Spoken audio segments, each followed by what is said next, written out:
जब भी हम फाइनेंशियल मार्केट के अंदर इन्वेस्ट करते हैं तो वहाँ पर हमें बहुत सारे रिस्क फेस करने पड़ते हैं। उसमें से एक इम्पॉर्टेंट रिस्क होता है इंटरेस्ट रेट रिस्क। अब ये इंटरेस्ट रेट रिस्क होता क्या है, तो देखो फाइनेंशियल मार्केट के अंदर जब इंटरेस्ट रेट में फ्लक्चुएशंस आते हैं तो उनकी वजह से हमें जो लॉस होने की पॉसिबिलिटी होती है उसी को हम इंटरेस्ट रेट रिस्क जो है वो कहते हैं।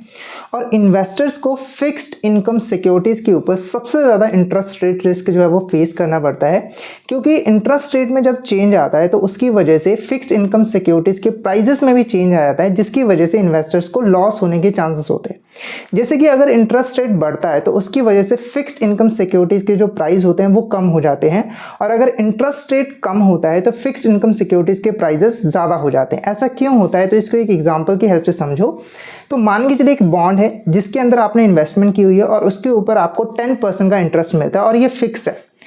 मार्केट के अंदर जो इंटरेस्ट रेट है वो बढ़कर 12% हो जाता है, तो नॉर्मली मार्केट के अंदर इन्वेस्टर्स को 12% इंटरेस्ट मिल रहा है, पर आपके बॉन्ड पे सिर्फ 10% का इंटरेस्ट मिल रहा है। तो इन्वेस्टर्स के लिए आपका जो बॉन्ड होगा वो लेस अट्रैक्टिव होगा, वो इस बॉन्ड में इन्वेस्टमेंट नहीं करेंगे, जिससे अल्टीमेटली इसकी डिमांड कम हो जाएगी और इसके प्राइस जो है वो कम हो जाएंगे।